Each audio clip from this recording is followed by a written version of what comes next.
Hi, flat face. Blah, blah, blah, blah. Did you call my flat face a fat face? Call him a flat flats. I kind of had a stroke on face.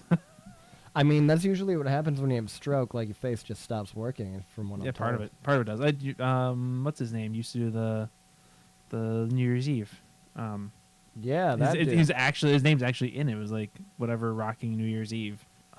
He had a stroke. This gonna bother me. I can't remember his fucking name. That one guy. Yeah, that guy. You know. Except not that one guy, because he plays music and he's completely different from the guy Tom's talking about. But that one guy. Dick Clark. That's what I'm thinking of. Didn't even have to get to the point where I was looking it up.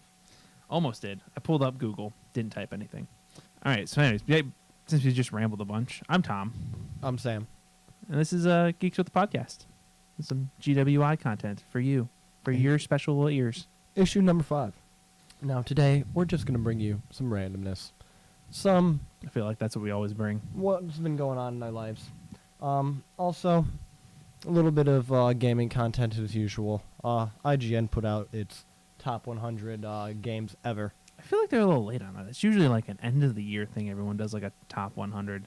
Yeah, I don't know. Or beginning of the year. They always sometimes. do a full top 100 update every couple of years or so.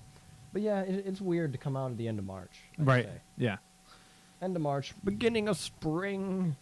Maybe they were trying to resurrect like Jesus. You know, tomorrow's not only April Fool's Day but Easter. Yeah.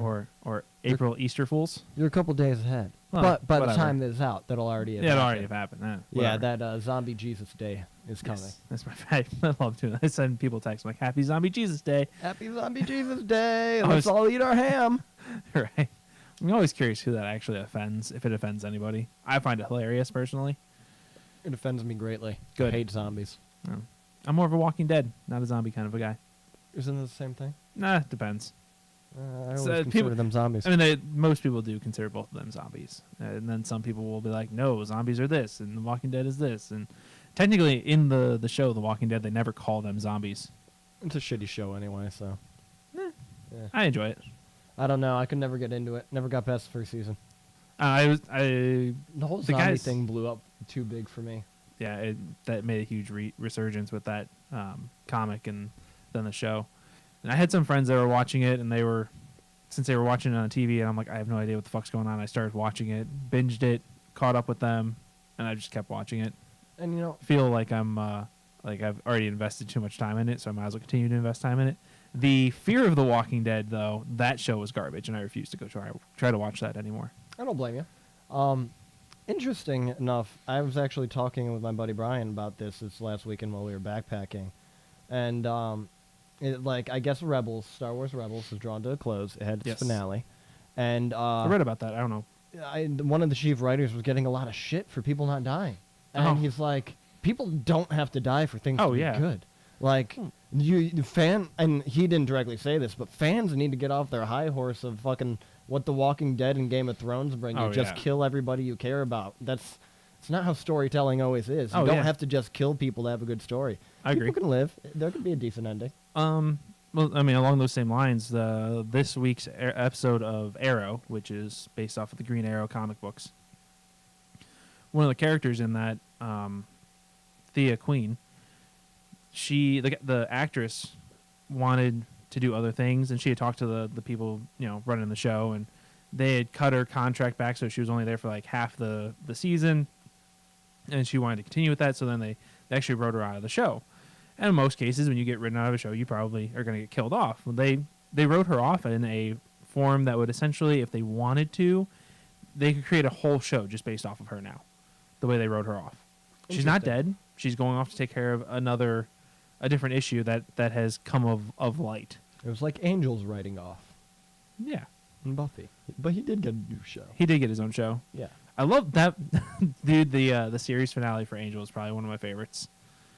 I used to like when they do the 1-2s, one episode on Buffy and the continuation of that episode on Angel. Oh, they do that with they call it the Arrowverse, so like Arrow, Flash, and Supergirl. They'll do that with them, where they do a big crossover event with all of them, and you'll get one show will have one episode, and the next show will have a next episode, and so on and so forth, all the way throughout the week.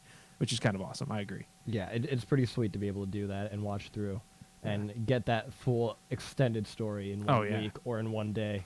Because I think Buffy and Angel were on it the same day, if I remember right. I can't. They may have it's a been at long one time point, ago. and then Angel, I think, Buffy got canceled or whatever, or stopped running, and then Angel moved over to a different network, or something. It was a bunch of stuff happened. Also, it did not relate to what we even planned on talking about. No, not at all. But popped back in my head. Apparently, I think it was Fox said they are ready for Buffy reboot or continuation or something when Joss Whedon is ready. interesting. So will that happen? I don't know. Is that just rumor? Who knows? I'm surprised. I mean, Fox has done better in recent days. So. I mean, Supernatural is really big. And oh, yeah. No, I mean, see Supernatural as a big brother, or maybe the little brother because it came after to Buffy. I mean, Buffy had a lot of those elements of Supernatural. Oh, yeah. No, I could a lot of people argue against me on that, but I mean, it's essentially the same genre TV line. Yeah, same genre, but different concepts in a way. But I mean, Buffy has such a huge fan following that I couldn't imagine her coming back and not doing well. Yeah. Unless they did a really bad job of casting, or they didn't bring back like the original characters, they brought back new characters, something weird. That's the only way I could see it like tanking. But I feel like if they did it, they would have at least some of the main characters coming back, some of the same actors and actresses coming back. Yeah, I don't know. I just don't know if you could ever top Sarah Michelle Gellar. Oh yeah, well yeah. I mean, she is Buffy as far as anyone who's watched the, been a fan of it. Probably. I mean, the movie. I think was there a Buffy movie or something like that. That was not. That was that was. I was gonna say that wasn't. So I mean, if you've only seen the movie, then I guess that's where things get weird. Oh, speaking of Buffy though, the show, guy who plays guy who plays Spike, something. My favorite vampire. Something Masterson, forgot first name. Yeah, I'm really bad with actors' names. It's just the way I am. It is James Masters. That's what it is.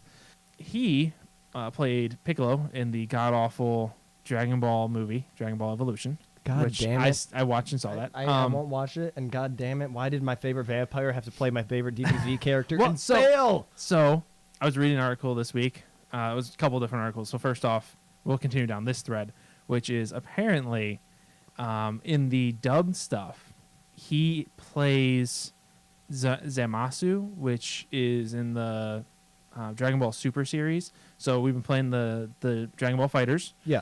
Goku Black is if you listen to Beerus when we've played, he'll make mention of Zamasu when those two are both on screen together.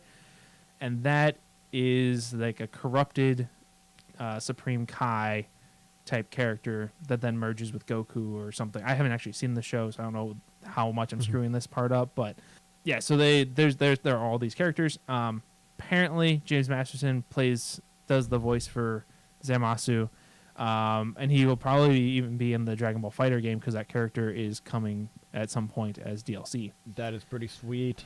Other Dragon Ball news, recently found out that the Super Saiyan's hair color is blonde because when the creator was doing the manga, he just didn't want to color in their hair anymore. He was trying to save himself some time. What better than a lazy drawer? Yeah, I mean, he had a lot of other detail, I guess, to put in there. So, and when you're putting out those the fighting scene specifically, right? Well, I'd say putting out those mangas, I think they were probably coming out weekly or something along those lines. So, in order to get them out on time regularly, he had to cut back somewhere, and every little bit helps. And if you don't have to color in someone's hair, that's a lot of time. That's a whole lot of time. Yeah, especially because his hair was black. Right. Yeah. Could you imagine like now you have extra long spiky black hair rather than blonde hair? It'd be a lot of coloring. Oh yeah, I wouldn't want to do it. Yeah. Oh, but that was a random tangent. But I did bring it all the way back to video games. So, yes, you did. That's just how it goes sometimes. Before we get into the video game stuff, though. So why don't you tell everybody what you went to go do on Monday? You went to go watch male soap opera. I did. One of my older brothers. It was his birthday this week, and WWE Raw, Monday Night Raw, was coming in town. It was the day before his birthday, and he is a big wrestling fan. And I was like, "Hey, "Do you want tickets to go see Raw?" He said, "Sure." So I got him tickets. It was supposed to be both of my brothers and myself, but my oldest brother had a conference, so he had to leave and he couldn't be there. We got someone to replace him, so the ticket didn't go to waste. But I got to see Monday Night Raw, which is the first time I've ever seen a live wrestling event, and the first time I've seen wrestling since like Stone Cold Steve Austin and The Rock.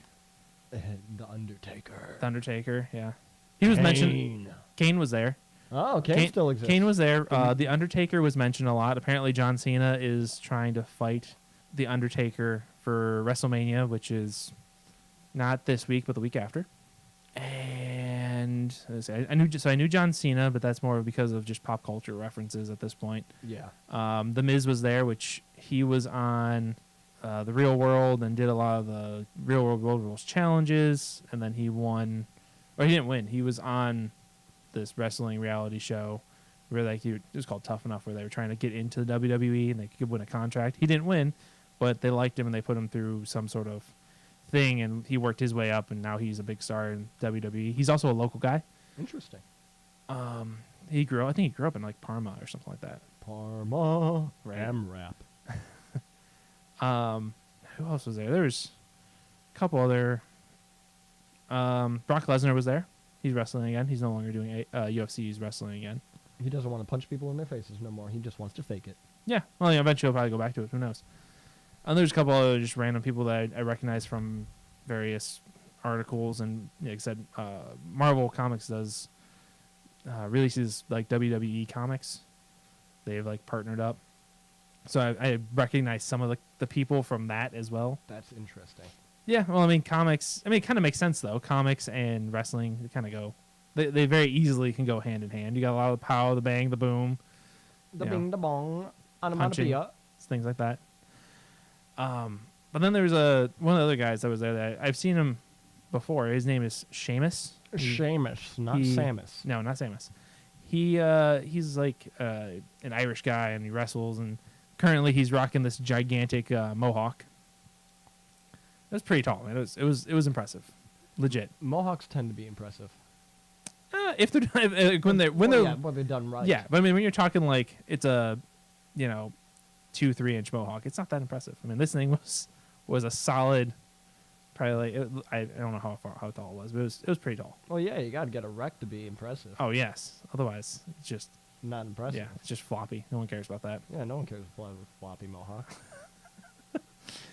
But he comes out, and like him and the guy that he was with, they come out. They stand there back to back while they, lights go down. And you're waiting for the lights and the music to hit, and they can do their entrance and whatnot. And they stand back to back, and like one of them has their hands up, like in a V shape, and the other one has them in a V shape but pointing down, and they're back to back to each other. And then it starts, and then the guy from behind kind of does this like airplane move, where like he extends his arms out and turns around, and then when he comes together, they point their fingers out, and they bend over and they touch their fingers together. Touch tips.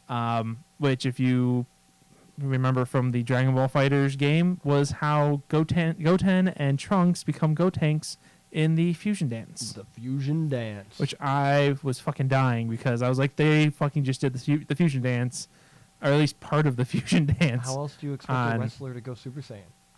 Well, hey, maybe that's why his hair was so tall and standing up. He was going Super Saiyan. He was going Super Saiyan. I didn't think about that. I didn't think about that. He got erect. He did. You've just solved that mystery for me, Sammy. You're welcome. That's what I'm here for in life. Good. I'm glad. I'm going to have more mysteries for you at some point. You better solve them all. I'm like that Holmesian guy? Pikachu? Oh, Dr. Pikachu. I heard that's supposed to be a really good game. Or is that a doctor? Whatever. Detective Pikachu. Yes. He could be doctor. Maybe he's gonna take over Dr. Mario's job. Yeah, he could do that. Maybe, but I'd pick him as a detective better actually. No. He's got the hat. He just needs another fight.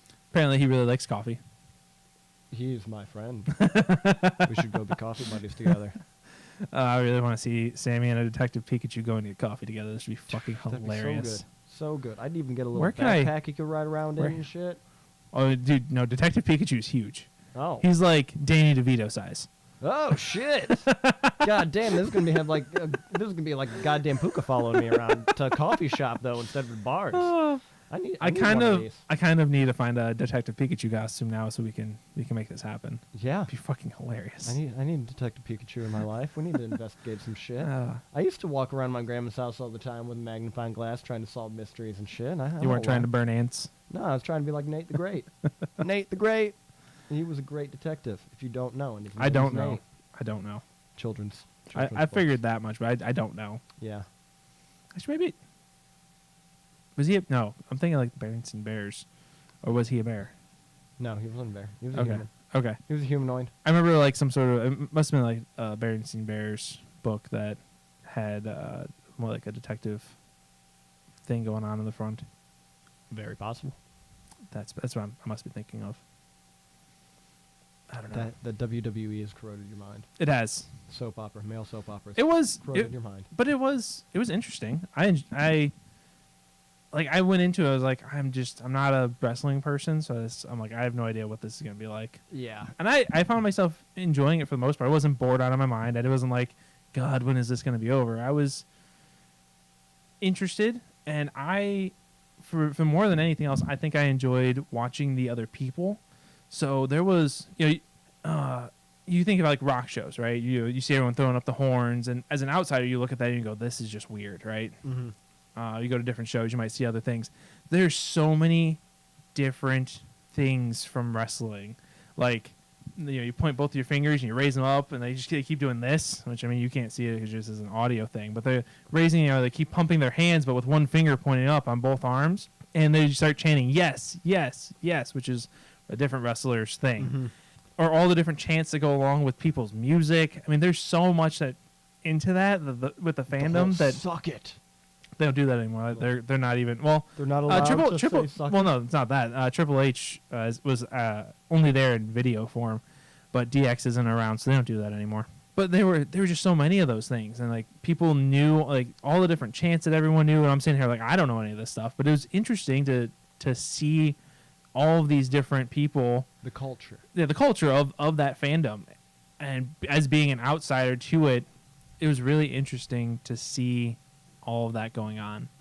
I don't know. It's I guess it gives me a perspective of what other people might see when they go to a rock show. I enjoy going to rock shows so much and being a part of that culture. I'm guessing that must be what outsiders see when they come in. Instead, you're one of those guys, but you're headbanging and you're hitting other people. Right. And you're moshing. Yes. And Right. people look at me like I'm fucking crazy when I tell them all that. Yeah. It is interesting seeing the other countercultures and whatnot, and I think the WWE would definitely be a interesting people watching event. Yeah. Oh, they're very family friendly these days, more so than probably when.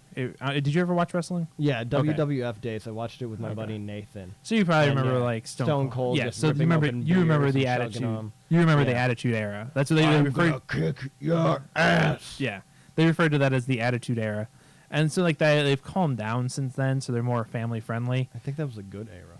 I'm not disagreeing at all. I'm just saying like that's much like with a lot of different things, they name certain time frames with stuff, and that was what that time frame was called, and they were more aggressive, and they've tried to become more family friendly to bring in more money. Really, I mean, let's be honest about that. Yeah. Parents are gonna be more interested in letting their kids go see John Cena than to see Stone Cold, chugging beers, pouring them all over the place. Yeah. Or back in the day when the girls used to wrestle, and it was a good chance that you'd see something. They were ripping off clothes, and that was more what it was than what it is now. But there's lingerie football nowadays. Yes, there is. Also, they're bringing back the XFL. I don't know if you remember that. Nope. It was like wrestling meets football. Like they would like suplex each other on the field and shit like that. It was Interesting. yeah. They're bringing the XFL back. I don't know what the new regulations are going to be or what they're doing with it, but they're bringing it back. I think they should bring back Celebrity Deathmatch. I mean, that's really what it comes down to. That's what we want. That's what the people want. Celebrity Deathmatch. I couldn't agree with you more right now. That's what the people want. Give it to us. I don't even know how it's not related. Well, it's related to wrestling because it's. Stone Cold was on that. Yes, he was. That is true. He was one of the announcers. Yep, one of the later seasons he became. Yep. Yeah, he did a wrestling match, I think, on there, and then he later became one of the announcers. Yeah. But yeah, that's what we really want. Whoever is out there listening to us one day, Yes. hopefully, bring back celebrity death match, just so we can see people's heads ripped Yeah. off. All the bad claymation, everything, please. You know, Super Jail doesn't do it for me. I think if we were going to get it, it would probably be on Netflix, and I think Netflix should take this opportunity to go ahead and do this. We need to write a petition to Netflix. Yes. They're putting more raunchy and Oh, they're doing all kinds of stuff all nowadays. kinds of content on there. They don't give a fuck if the kids can find it nowadays. No. Oh, but yeah, so that was WWE. Fun and then times. Baseball started. Yeah, other sporting news. Baseball started. Yeah, that was Started. Started. Are you, sorry, I you was from gonna- Boston? No, I was hanging out with my Canadian uncle over the week, eh? He came down for a funeral, eh? Oh. Yeah. I can't do fucking accents or anything. Oh, you should do that more often. Eh? But yeah, so Indians started playing, and they lost, unfortunately. Lost their first season game. Yeah, this is probably the last season we'll see Chief Wahoo on any of their gear. Yeah. I'm not really that upset. No, it's just one of those iconic Cleveland things Yeah, I've well, grown up with for forever. Yeah, I mean, I've spent The Wahoo fitted, blah, blah, 28 years now with it, but at the same time, it's like I look at it and I go, it's caricature, a very racist caricature. Yeah, it definitely don't wasn't really- intended to be, No, no. but I can see where it became, so. Yeah, I mean, most people don't see it, like most of the people who are like, oh, don't get rid of it, don't see it as that, but I mean, it is. Yeah. Getting rid of it is no different than getting rid of than like when Walt Disney doesn't want Walt Disney, whatever. When that company doesn't want the World War II Donald Duck stuff being shown. Oh, but it's Because so good. the horribly racist Japanese characters in those, or even Warner Brothers. You know, there were a number of Bugs Bunny ones that you can't see anymore because, at least not on TV, because of how racist they were back in during World War II. Yeah, well, I mean, we just rounded up all the Japanese and kind of threw them into concentration camps, and now We did. everybody just forgets about it. Yeah, no, we did do that too. Definitely did do that. Yeah. We are a very judgmental nation. Oh God, yes. Isolationist is another term for that. Speaking of internment camps, not concentration camps. Concentration camps were in Germany. Well, in Europe, I should say. They weren't just in Germany. I'm going from internment camps to Fort Minor to Mike Shinoda. That's what I'm doing here. A fort. You got a camp to a fort. You to could do Mike that too, Shinoda. but internment camps to Fort Minor, because in Fort Minor, Mike Shinoda and them did a song about the internment camps, and Mike Shinoda's family, I think, I did not know that. his grandparents or something like that were rounded up and put in there, great grandparents. So they your did a far-reaching song. reach wasn't reaching that far. No, it wasn't. I was following a thread in my mind, and that's how I got here. I figured I should probably explain it before people go, "What the fuck did I do to get this?" But yeah, they did a song. I think it's called Ken or something like that. I'd have to look it up, but it's basically about that. It's about a lot of what happened in the internment camps and what happened when they came back from the internment camps. But anyway, so Mike Shinoda, Linken Park and Fort Minor fame, and probably various other things that I don't know about. He put out an EP after Chester's death that had like 3 songs on it. It was really him just coping with everything that was going on. And that 3-song EP is now going to become an album. A full feature album. It is. And it's coming out in June. It's kind of cool. I like how artists are releasing partial projects and being like, you know what, we're going to make it full-blown now. Oh, yeah. Well, it's a proof of concept is what it is. And then if it's received well, it's like, well, here's the rest of it. Testing the waters. But he also had a lot to go through. I mean, he was dealing with Chester's death and trying to sort all of that out and not go down the same path that Chester did. He had to do all that, and that's where this album really comes from. It's actually called Post Traumatic. It makes sense. I mean, when you're doing a project like that with someone all your life, and then all of a sudden they're gone, and you got to figure out how to continue your life without that. Oh yeah, It's big. Yep. Big deal. oh yeah. They just had a couple of interviews, and they're still trying to figure out what to do with Linkin Park. He's not really sure if they're going to continue on or what they're going to do. I honestly don't know that they should. I don't know. I mean, I think that they could. I don't know how they would do it. It'd be weird seeing someone else singing Chester's parts in all the songs. So I don't know. It'd be different. It's one of those things. It wouldn't be the same band for sure. Yeah. Like Suicide Silence, the lead singer died, and the guy was able to pick that up. But it's also a extremely, well, it's not drumcore, but the big metal band, screamo, and it has heartfelt lyrics, but they're not as heartfelt as Chester singing his heart out lyrics. No, yeah. Well, that's what I'm saying. Like, yeah, like, to have someone try and recreate Chester from like Hybrid Theory, I don't know how that would go over. I don't mean, know that and they there's could just do it. there's also so much range within the styles of music that Linkin Park's put out. To find someone that would fit that full range would be really difficult, I think. Mm-hmm. I don't know. I mean, at the same time, you have Stone Temple Pilots. They got their new lead singer, and they're putting out a new album. They're touring, and he actually sounds very close to Scott Weiland, but I guess apparently he also intentionally did that. He spent time like listening to Scott Weiland and digesting like how he performed, and then he created his own voice from that. So it sounds very Scott Weiland. So you can kind of close your eyes and listen to it and be like, okay, this actually sounds like old STP. Yeah, I don't know. It's interesting when they continue bands. That's what I'm saying. Like that. I feel like it probably could be done, but it's weird. I don't know how it's. I don't know. At the same time, like, what if you just keep the audio tracks? I mean, you would be playing the song and you'd have his audio tracks cut in, or something like that. Like, I don't know. It's a weird thing. I would like to see Linkin Park continue on. Even if they just continued on as Mike Shinoda being the lead singer, and doing his thing on the Linkin Park stuff. I could almost see Linkin Park doing one of those like memorial concerts. Oh, they did with the hologram. Oh, with the hologram, they didn't do that. I could almost see that. I could see them doing that. They've pushed things before. Yeah. I mean, all these rappers do it. Prince, did it. He's not a rapper, but you know what I'm saying. Yeah. They did Tupac. They did Prince. I think they did someone else rapper. I think they did Michael Jackson. I think they did Michael Jackson too. I think there was one more rapper too, but possibly. I feel like Linkin Park could do that. Probably. They probably could. It would fit. Yeah. It would be fitting. It'd be one of those things like Chester speaking back from the grave, and all the music would be relevant to the situation. Oh yeah. I think extremely not just about rapping about blah blah blah gangsta. Right. It'd be actual wow. This hologram is like speaking from the dead about songs about trying not to kill yourself and things like that. Oh yeah, definitely. It'd just be a very emotional show. It would. Sure. It definitely would be. And I would think that would be the best route to take that, and then just, I don't know, be done with Linkin Park and do your other stuff. I mean, I guess you could just take the band and call them a different name, same group of guys, and just take a like different name. Sublime with Rome type deal. But acknowledge that it is no longer what it. And I think Sublime with Rome had to become Sublime with Rome because Bradley's wife or whatever wouldn't allow it to be Sublime. There was something with that, yeah. But distinguish yourself different because you are different now. Right. And you're not going to be able to be the same after a tragedy like that. Oh, yeah.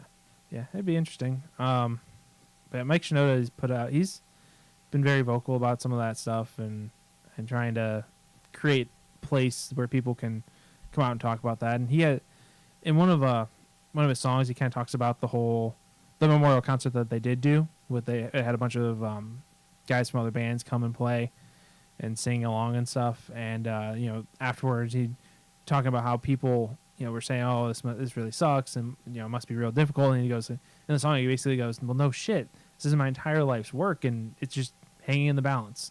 I don't know what to do with that now." Nope. He's like, everything's just kind of just hanging there. Yeah, I don't blame him one bit.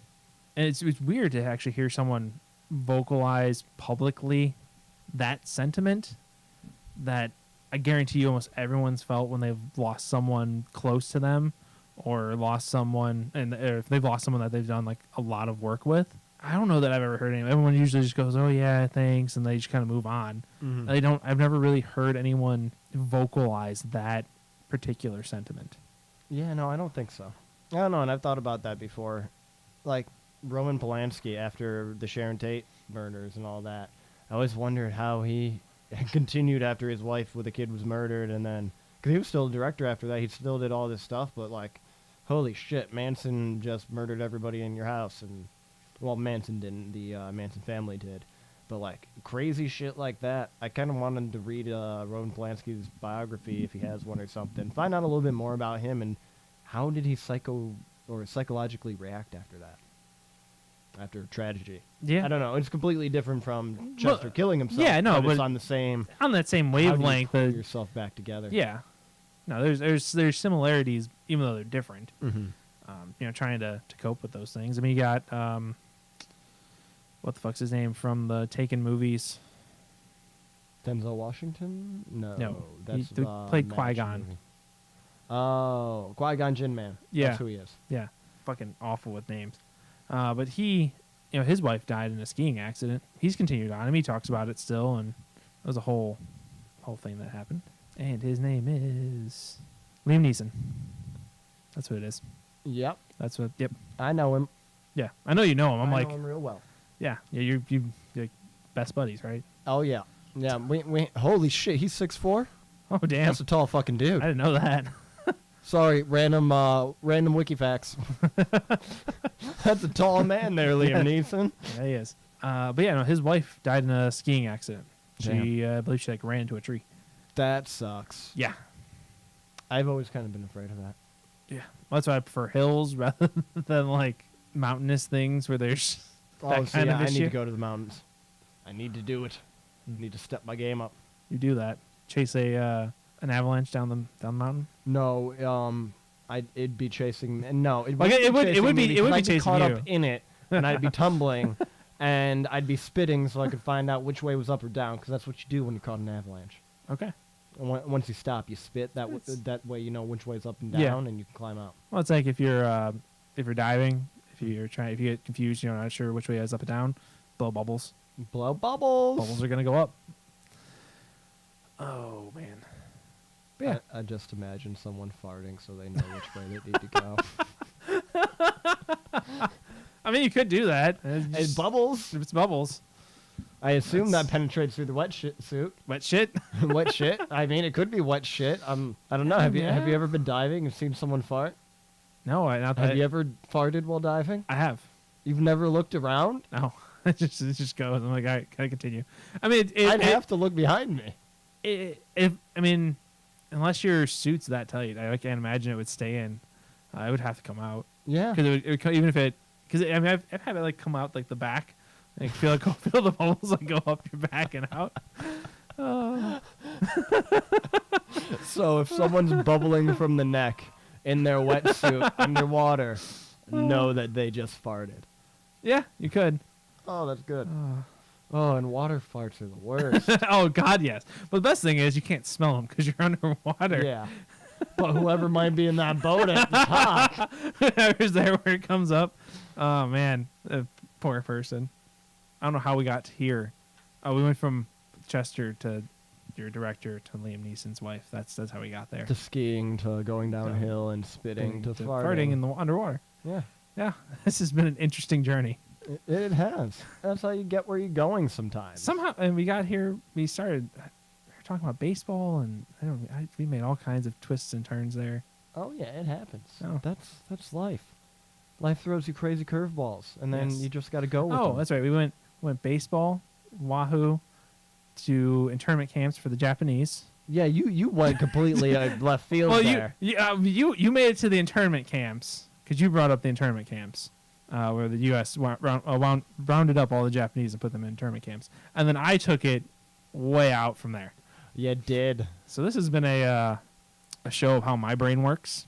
If you're ever wondering why I'm the way I am, there you go. Because synapses just go on and off randomly in different parts of his brains, They and do. then there's one wire that connects them. And I had so many different, like, oh, there's this thread. I could follow that one. Oh, I can follow this one. It's just shiny things going on. I just got to follow something. You just got to And follow that's how all I the ended up here. threads.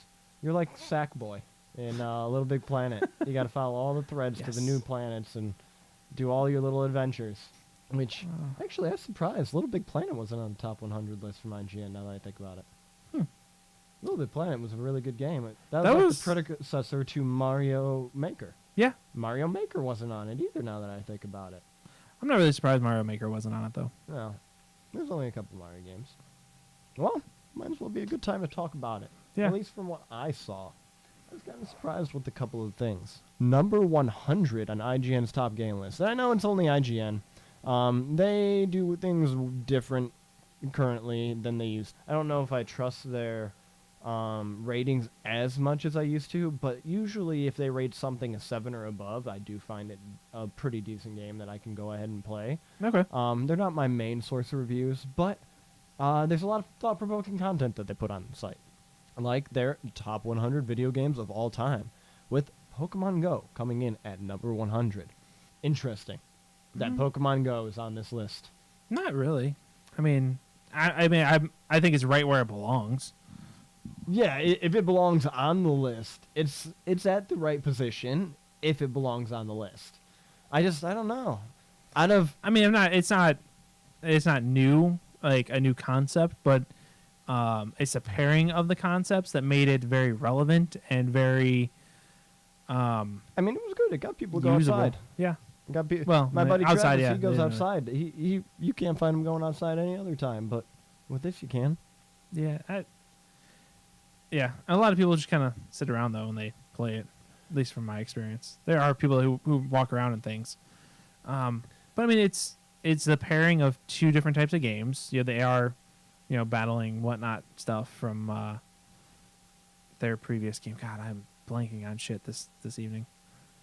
The company had a previous AR game. Where You're talking about the Google company. Yeah. Yeah. Ingress, that's the game. Yeah, Ingress. They took Ingress and they just paired it up with Pokemon, which I mean makes sense. Yeah.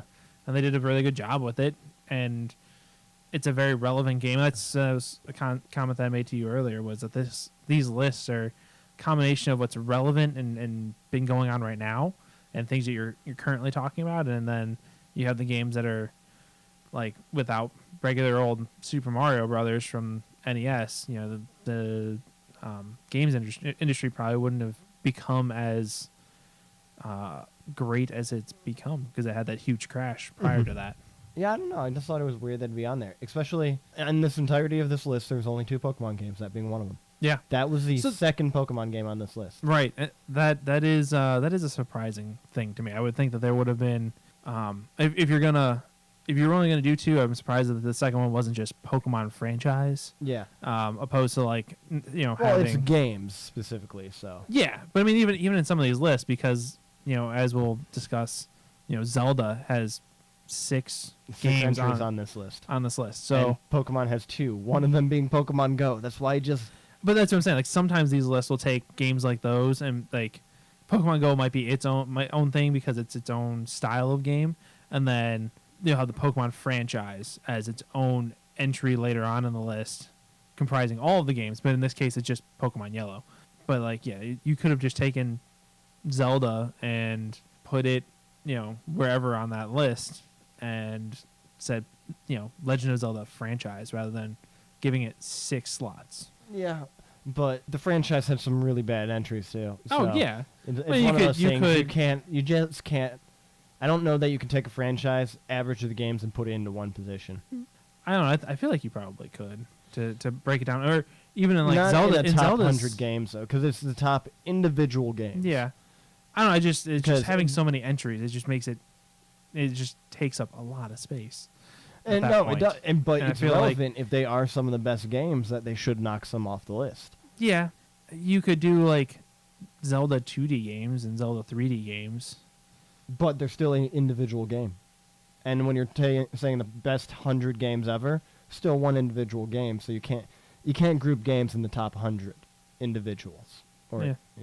And it's just one of those things. They said it in the list. It's Yeah. games. Yeah, So it's because I have seen top franchises and things like that. Yeah. And then top worlds. It's just when you're gonna get a quality series, you're gonna get multiple entries. It's just interesting. right. Like in this It's just- case, what they put for Pokemon. Yeah. The other Pokemon game is Pokemon Yellow, which I agree. It was my favorite Pokemon game, I think. I was just talking about that while backpacking this weekend. I think that was my favorite Pokemon game. It came in at number 36 on the list, so really high up there on the list. So no other Pokemon games came between 37 and 99. I thought Pokemon Sun and Moon were great. Yeah. You brought up Gold and Silver. Gold Sun. They're completely missing, and Pokemon Go's up there. Yeah. That's where I have an issue with it. Yeah. Yeah. But again, that's why I feel like it's weird to see other ones take up. Like you have 2 different styles of Pokemon games up there, which Mhm. makes sense. And then you have 6 Zelda games, which are two different styles sitting in there. It's just, I don't know. It kind of rubs me the wrong way. Yeah, no. It's just- I this mean, list I feel- definitely is not great in my I opinion. mean, how many Final Fantasy games are there? I know there's at least one. I saw that one. It was 99 was 7. Yeah, Final Fantasy VI is at 38. Okay, so it's, Oh, Final Fantasy Tactics. Oh, Tactics is in there. I saw, I think, yeah, 7's right there. 7. So 6 tactics, 7. 6 tactics and 7. So you got three Final Fantasy games, and there's 15 of those. It'd be like, Final Fantasy showing up about 6 more times would be really fucking weird. Yeah, no, but you obviously have 3 games on there, which shows like they've been doing some stuff right. Right. Although, again, I would argue that there are other ones that definitely should be on that list. Yeah, and then it was just interesting, like Oregon Trail, definitely a great game, and they haven't been able to like really mimic that game. They never have. None of the mimic clones of it have been any good. In my opinion. I haven't played any of them. I know there are a number of different clones for it, or different styles of games that are like that. But that came in '95, and Super Mario Odyssey at '84. I could respect that. I think, and Super Mario Odyssey being in the '90s or the '80s, I could respect because it was easy, but I had a lot of fun with it, and I still have a lot of fun with it every time I pick it up. I gotta go back to it. Yeah, I pick it up and I randomly go and I look for moon pieces and whatnot, and I have fun. Yeah. Yeah, I would say it was pretty. From what I remember playing, it was fairly easy. With games like Mario Odyssey and some of the more modern, like newer games being lower on the list makes sense to me because they haven't been around as much. So I feel like their impact really isn't as registered. It's just like you do the Rock and Roll Hall of Fame inductions are coming up, or well, the actual ceremony's coming up, and if you're like they have to wait with like 20 years or something to be able to be inducted in. I forget what the actual time frame is. There's a time frame to it that they have to wait to meet that requirement to be able to be in the Rock and Roll Hall of Fame. And otherwise, you end up taking like bands that are currently going on and you put them into the Rock and Roll Hall of Fame, and then they never have a hit after that, and you're like, well, why the fuck did we waste our time? Oh yeah, but with games, that's how some developers are. They do have those one-hit games, and then they just never come back, and that was it. Right. But I mean, like when you look at the scope of things, take Breath of the Wilds for a great example. It's a Zelda game it's not as unique as you might think, because if you go back and play the original Zelda, that was fairly open world, open-ended for you. You could do things however you wanted. There's a particular task of things that you probably want to do them in a certain order because it make your life easier. And we're talking about A Link to the Past here, right? No. The first Zelda game on NES. Zelda. The Legend of Zelda. Okay. A Link to the Past was not the first. No, that was on Super Nintendo. That's like the third console game, I think.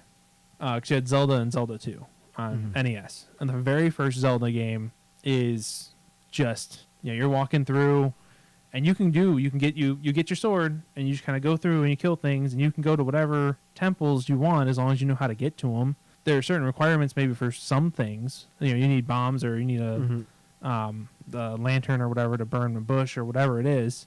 And you can do that game. People do that game in various orders and some of the more difficult orders and stuff. And you can do that in Breath of the Wild. It's not as unique as people want to see it as, but more of a return to form in a lot of ways.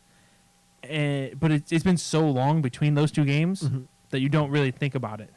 And then you play this new game, and it has way better graphics, as it should. I really don't think it should be an 8-bit game. And it's absolutely gorgeous, and it plays really well. It was developed really well, which is the important part of it. But it's also new, and I don't know that game at this point in time, you can register how influential it might be. In maybe a few years, you'll be like, oh man, it was really influential, because you'll see a lot of games, using that same style and taking it and making their own clones and things like that. I guess I'm not really sure exactly where you're going with that, but I can understand. Where I'm going with that is Breath of the Wild came in at 26 on the list. I was a little bit surprised that it came in above 20. I thought it would come in 20 or below. Yeah. For me personally, I would have expected it to be lower on the list. I mean, it's won a ton of awards and everything like that, but because you're talking top 100 video games of all time, how do you compare that to a game that's been around for a long time, that has more relevance to it, that has created its own genres and things like that? Like an original Zelda. You have to remember also, like, going back, that it's a good game nostalgia-wise, but in today's day and age, is it truly a good game when you're sitting down? Like, you give someone Breath of the Wild, who's new to video gaming, and for Zelda or whatnot, and no one's ever going to pick the first Zelda. Someone new to gaming who's never played both and doesn't Right. know the legacy. Well, I mean, you could. Comparing the games side by side, it's so much more developed. And yeah, it's Well, yeah. not unique, it's more developed. Yeah. So that is a better game. But then shouldn't Mario Odyssey be further up that list compared to I don't think it was to any other Mario game? No, because it wasn't as good as Galaxy. I believe that Mario Odyssey was not as good as Galaxy. It was a great game. I think Mario Galaxy was better. I think Mario 64 was better. I think the ease of Mario Odyssey puts it lower on that list. Definitely. It did not challenge me in a way where I was like, this game made me sit here and think. No, it just made me sit here and try things a few times. And after I tried them a few times, I was able to get it. It was one of those things, no matter what your skill level was, you're going to be able to get something after a few tries, not sitting back and being like, I need to come back to this game later on because I'm getting frustrated. It never gave me one of those points, so I wouldn't put it above one of the Mario games that actually did challenge me, because I like challenges more than I like flashiness. I guess then I don't really conflate the two of challenge to development. Because when I think of development, I think of like the graphical developments that we've seen and the gameplay developments. Well, graphical, I don't. So graphics should upgrade no matter what. Yeah, so I don't include that in best game ever. Unless you're trying to make a artistic. Yeah, artistic style, yeah, that'd be different. But yeah, if you're just going on basic game, I don't think graphics matter that much. It's mechanics of the game that matter more than the graphics of the game. So when the mechanics are just too easy, and I breeze through the game, like I never beat Mario 64. It was too hard for me. I was never able to fully beat, or no, I beat it. I never was able to get Yoshi and all that stuff. Like there were just some things I was never going to be able to get. I've never found or saw at least a like Mario 64. You'd see a star. You're like, I don't know how the fuck to get to that. Mario Odyssey. I see a moon piece. I'm like, all right, you could get to it that way, that way, that way, or that way. I think. Let me try one of those 3 different ways that I see right now, and one of those works. Well, then going back to the original Legend of Zelda and compared to Breath of the Wilds, the original Zelda, there was no map. Yeah. The only way you got a map was, I guess, through like Nintendo Power or something like that. You literally start the game, you go into the first cave, and they give you a sword, and that's it. Like there might be some hints here or there as far as what might be done, but as far as challenging goes, I would say that game would probably be way more challenging than Breath of the Wilds. No, yeah, but challenging isn't the only thing that makes a game better. There's so many more mechanics in Breath of the Wilds. The hunting, the recipes, the crafting. I really don't know that I would count the recipes. They're super simple. You just kind of toss them. They're super simple, but they added such a complexity to the game.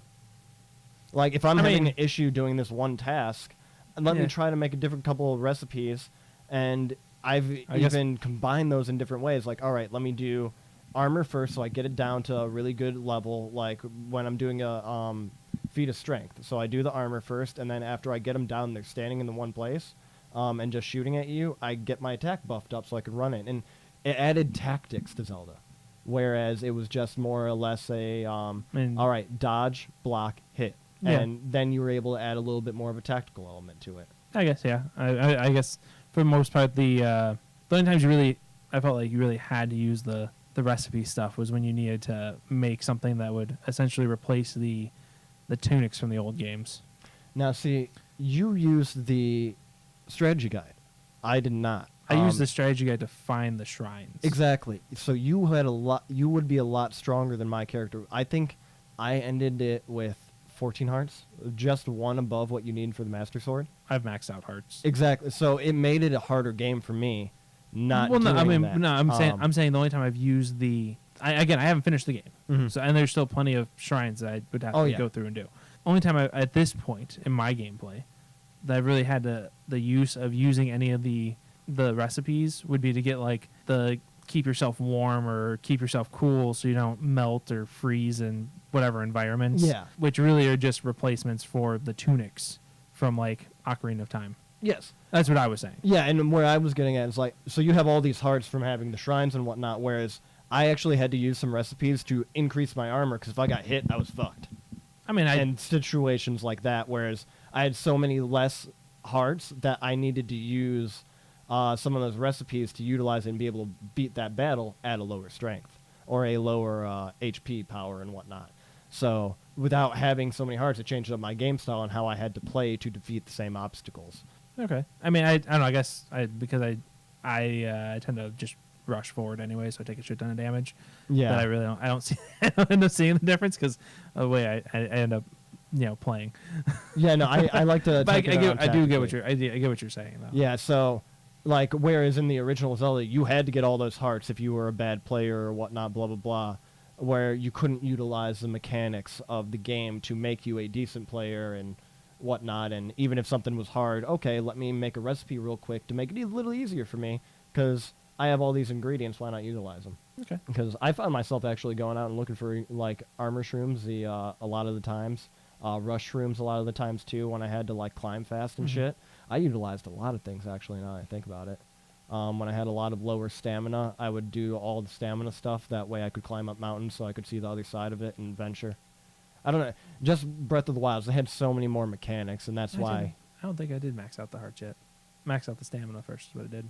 Yeah, that's why I would Still think working on that hearts. Zelda would definitely beat out some of the others. I think it might. Story-wise, I don't know that it's better than Ocarina of Time, but game mechanics-wise, it might be. I mean, story wise, it's so open ended.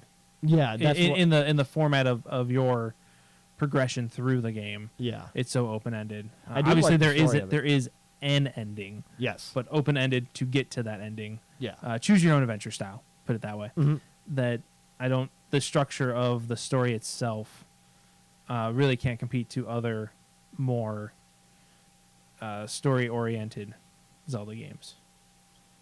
Yeah, and but it wasn't a bad story either. No, I mean, yeah. from what I've gathered, and I've done the secret, like find this place, get the backstory things. There is story there. There's a lot to it. It's just a matter of how you get to it. Yeah, I don't know. Just I personally would have put it above a couple other things that I saw on the list, in the low numbers, in the low digits. But like Skyrim came in the 70s. I respect where that was at. Like, I don't think it was better than Morrowind, but it's up there in the 70s. Wasn't too bad. Then Mass Effect was on there. So one of my favorite games was actually on this top 100 list. So I was able to be happy about that. But yeah, another thing. So Breath of the Wild came in at 26. Right above that was BioShock. I don't know. BioShock, I feel like should be maybe a little higher on the list. It was a great story, great shooter, but I think that You say higher like 30s or higher Yeah, like 30s. 10s? Okay. yeah, no. Just- Lower numbers are lower numbers. Yes. Okay. Yeah. Yeah. Okay. Um, We started this off when you said I started off before we had actually started the podcast. We were talking about this, and I was already confused. I'm just trying to unconfuse myself. Oh yeah, higher numbers are always Higher, higher yeah. numbers. Lower Okay. numbers are always lower. You got to remember, I'm a programmer. Yeah. Logic trumps all. Yeah. Well, let's say my logic is higher. When you say higher number, like higher placement, like closer to 1. Oh yeah, no, That's where logic that's trumps where- all for me. A higher number is always going to be a higher number. I haven't played bits and pieces of BioShock. I've not finished the first one. Yeah, I don't know, great story and all that, but I just don't know that it deserves that spot around there. But then again, in this list of everything, there's some other weird things like Last of Us. That Yeah. game shouldn't be anywhere near the 20s. yeah, Last of Us was Just at not- 20. I'm not a fan of Last if of Us. a shooter or and I mean that was third person survival. I don't know, it would not have been The Last of Us. Fallout maybe. Fallout 3 was in 63. Fallout 2 was at 91. So Fallout 4 wasn't even on the list, and Fallout 3 was halfway up the list. I think Fallout should have been before BioShock. Fallout created a much bigger open expanse world, post-apocalyptic, told a lot of the heartfelt stories that BioShock was going for within it and its side quest, and to be above 50 is weird. I definitely feel like it should be below. I've never played any of the Fallout games. So good. I've heard 3 though is better than 4. So 3 is definitely better than 4. But that 4 isn't on the list with all the things it kind of combined. I think 4 is better than Skyrim. well, again, Zelda took six of those spots. Yeah. It sounds like you have a thing against Zelda. Well, not a thing against Zelda. I have a thing against them having 6 spots for Zelda. Yeah, no, and they should that- not have all 6 of these spots. Let's talk about the other spots for Zelda real quick, or at least the 2 that are really high up there. I mean, Ocarina of Time, I say that's fitting around 2. Oh yeah, no, I think it's definitely fitting around. So 2. again, this comes back to that argument I made earlier. Of it, you have games that are groundbreaking, and Ocarina of Time was the first game to make a very playable 3D open world game like that. There were a couple other games that had tried, but none of them really did it as well as Ocarina of Time did. Yeah. So I think they took Mario 64 came out with the system, correct? So then Yes. Ocarina of Time came out after that, and they built on what Mario 64 already had and made a better system out of Yeah. it. Mario 64 was an open, confined instance world. Yes. It was open world They had, in like- its confines, and then Yes. it had instances of open worlds within it also. Right. And that's what I say. Ocarina of Time I know that they built Mm-hmm. off of that.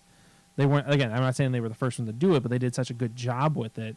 Mario 64 being the proof of concept, Ocarina of Time being the end result. Yeah.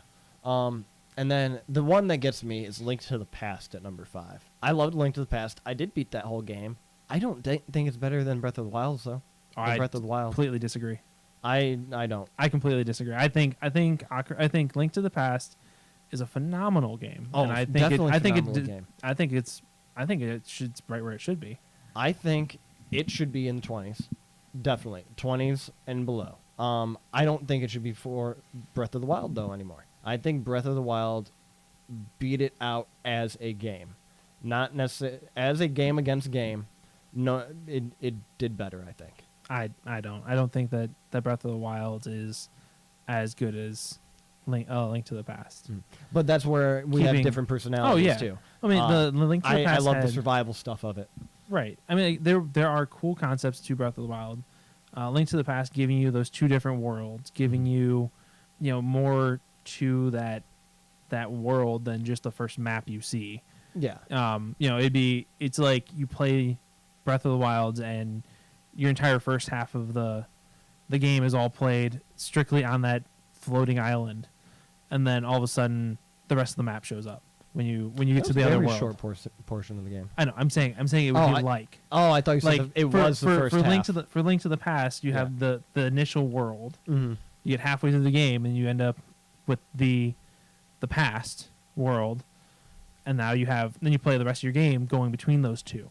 Yeah. It'd be like in Breath of the Wilds, your first half of the game is that one floating island, and then all of a sudden now you have all this other stuff to explore. Like halfway through the game, all other stuff shows up and you can explore, and you can and what you do in one affects the other, and things like that. I find that A Link to the Past is a far more engaging and entertaining game. It was good. It was great. I personally don't agree. I think the places should be swapped. That's where I'm at with that. Great game. One of the best games ever.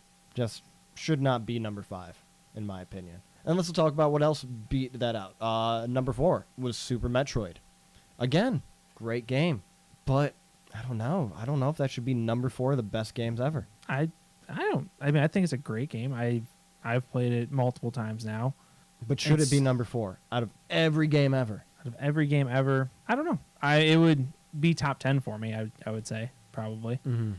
The amount that I see people still playing it though is part of what gives me a reason to say. It gives me so much pause to say, I can see it being where it's at. Mm-hmm.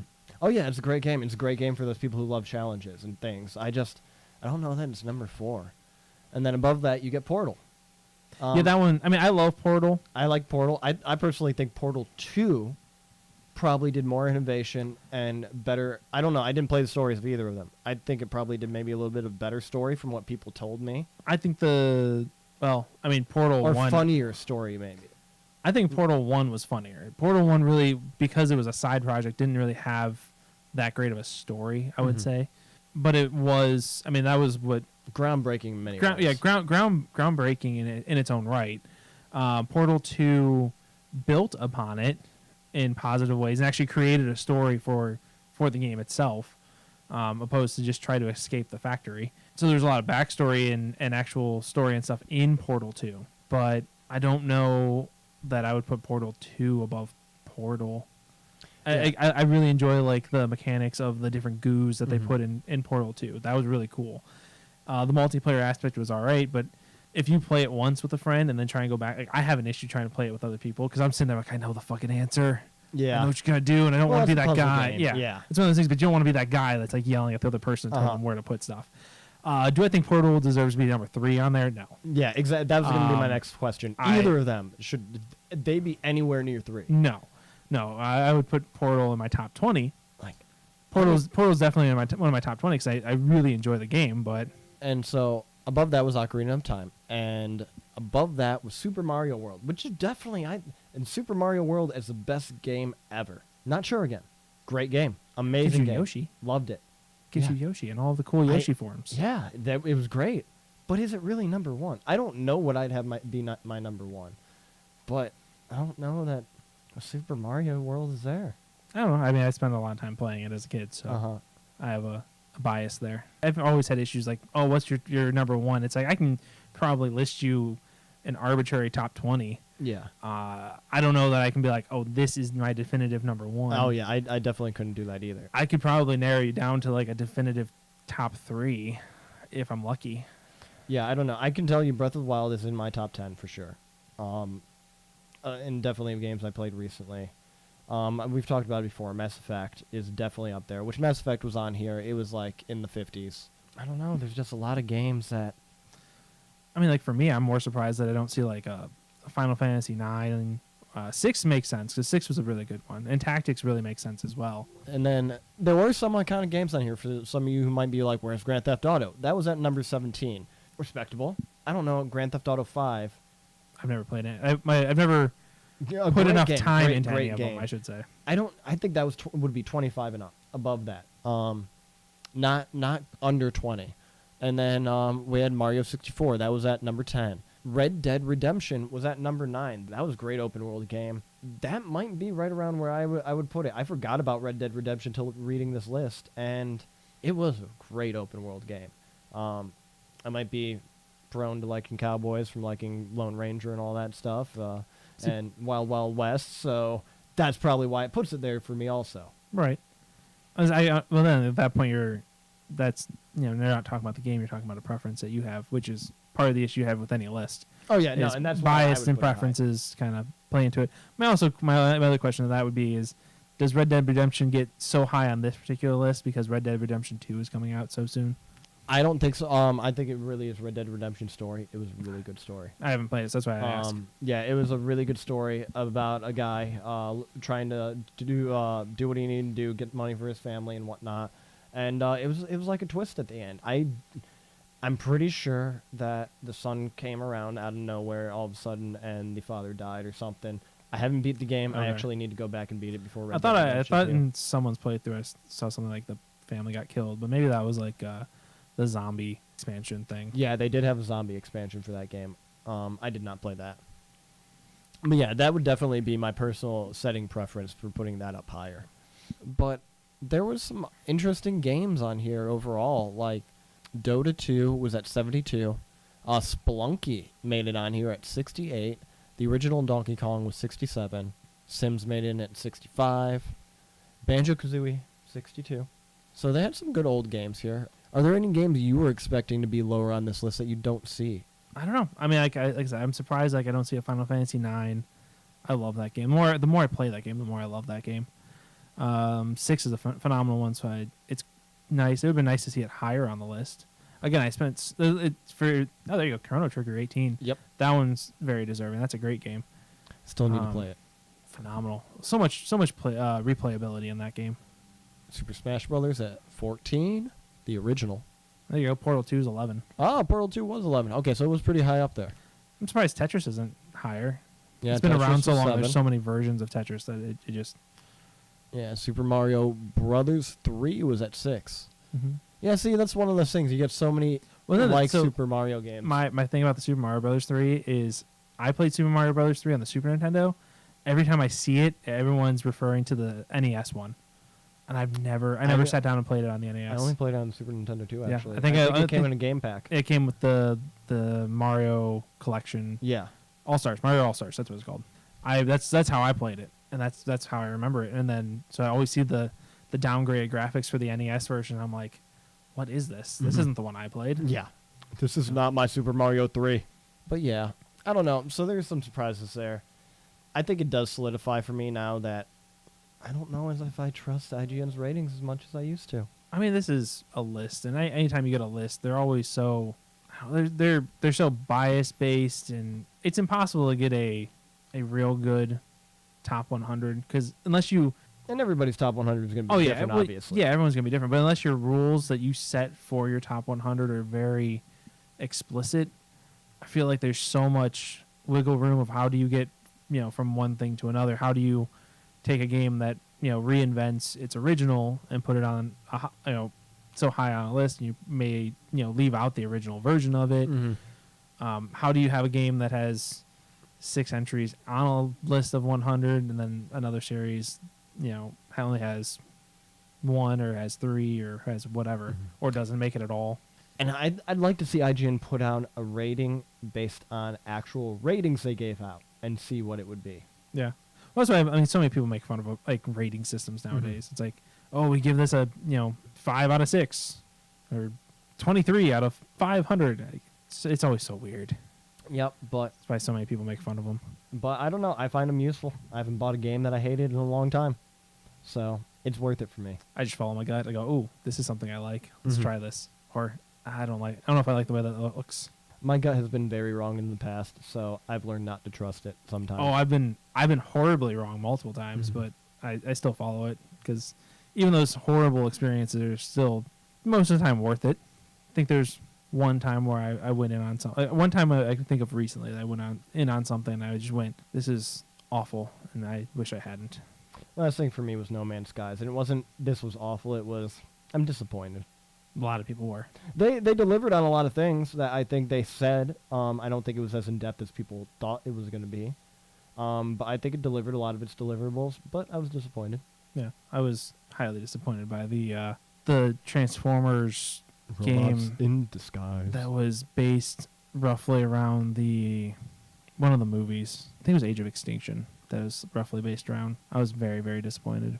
I feel like you should have been expecting that. Well, no. So the 2 games that were part of that same series prior to that were fucking great. And then when they said that this one was like kind of helping tie in like the one TV show and the movie and the game series, I was like, well, the games are really good. So if they're keeping the same gameplay, it should be really good. And I was just disappointed.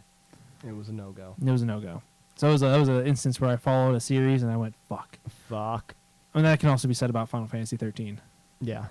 And then I bought Final Fantasy 13 too because I didn't learn my lesson the first time. Of course you didn't. And then I didn't buy the third one. Yeah, I didn't even jump into that. That was gonna be my foray into Final Fantasy after playing 12 on my buddy's. I can give you so many better ones to play than 13. Yeah, I know. And then it was on Xbox, and I had Xbox at that time. Yeah.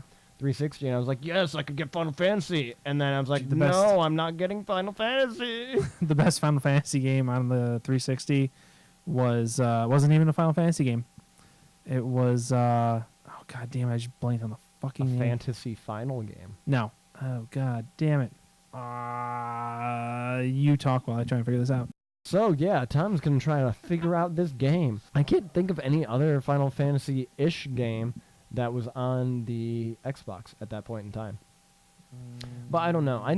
I mean, there no, wasn't a it lot wasn't. of good games on the 360 either, in my opinion. I don't know. I bought it, got Halo, I got Oblivion.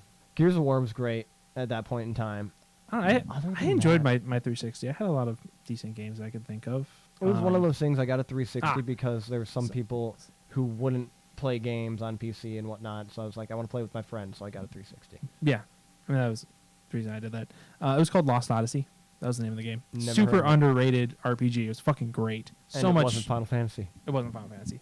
But I think it was made by one of the guys from Final Fantasy or something like that. But it was a great game. A lot of awesome mechanics. A lot of great storytelling in that game.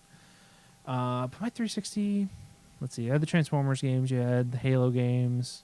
I picked up the Final Fantasy game, which was awful. That's where I played Mass Effect for the first time. Then I just jumped over to PC because I realized it was going to be so much better on there. Yeah. Well, I mean, that's the thing. If you have the graphics and stuff, PC is the way to go. Yeah. And that's I the had- thing. Microsoft doesn't make enough unique for the console to justify a 360 for me because I do play PC. That's fair. Or a Xbox for me because I do play PC. And my PC is in my living room as my TV. I feel like they've been that. trying to fix that though. I mean, making it, if you buy the game on, at least through the Microsoft Store, if you get it on 360, you can get it on PC. Yeah, but why would I play it on two different things? At least me. Yeah, no, I'm Yeah. not. I mean, just saying they offer that at least. I mean, you Which know, at least you get it depending for on both what you platforms. depending on what you have, if you can play it on your laptop, you Yeah. have it on the go. Another fun game on the 360 was Last Remnant. Very different style game. I'd have to show it to you. It's hard to even explain. I have heard of that. It's one of those games that some people really like, some people really hate. Mm-hmm. It's a weird ass fighting system, but really enjoyable if you try it out. If you take the time to actually learn it. Oh, did you have anything else you? Nothing else from me. That was about it. The disappointing top 100 review list from IGN. Meh. They disappointed me with their list. I have to say that. I don't take anybody's list personally. I kind of look at things and go, really? Like I saw Portal on there, and I'm like, I love Portal, but 3, really? Yeah. As a game that was only made as a side project, it's awesome Mm-hmm. because it was they built it as a a thing that they enjoyed doing while they were making Half-Life 2, but that was it. I mean, it wasn't number 3 worthy. No, I definitely don't think so. Yeah, I don't know. I think they could have shown spotlight to some other games. I think maybe at least 15 titles on that list probably could have been taken off and replaced with other things that would have made it more interesting. Yeah, That like I would've said, made I me mean, go, wow, I didn't even think about that. yeah. Again, I'm personally a big fan of consolidating some of those things, like taking, best. Yeah, I the best agree. Zelda there should like not two. be 6 Zeldas. Yeah, on best there. like Zelda 2D, best Zelda 3D. I don't think 6 of or- the Zeldas made it into the top 100 games that are out there right now. Yeah. I personally don't. Yeah, it's- Now, could it be possible if 6 of them were the most phenomenal games? Yeah, but I don't think 6 of them were. right. I mean, the original Wind Waker was a lot of fun, but I don't know that it really ranks that high for me. I think it was great. Yeah, I don't know. I enjoyed the artistic value of it, but you reach points in the original, like the HD one, makes things a lot easier. It's a lot better to digest. The original had so many just drawn out parts that yeah. oh my god. Yeah, that was a lot of people's complaint about sailing. I liked it personally. A lot of people No, it hated wasn't it. just the sailing, dude. It was the finding like 600 pieces of the Triforce. Yeah. That's what drove me insane. It wasn't 600. It was a lot though. Well, you can find 300 pieces of poop and get a golden piece of poop if you want to. Seeds, and then you get the golden poop. Yeah, it was actually I think his name's Miyamoto. He came out and acknowledged someone saying, "So you actually collecting their little pieces of poop?" And like, yeah. No, didn't know So that. yeah, it's like an inside joke that you're actually collecting the Kokoro's poop Okay, the entire game, and that's why you get a golden piece of poop at the end fair enough. because you've collected all their poop. Interesting. Yep. You need to go collect poop now. I have a good amount. I'm never getting all 300. But I guess it's about time to go collect some poop. Maybe let Opie out, let him poop, pick it up, like I usually do. You go play with poop. Yeah, I will. All right. Till next time, I'll see you. Later. Bye. Adios. Arrivederci. Auf Wiedersehen. And I don't even know if Arrivederci is one of them.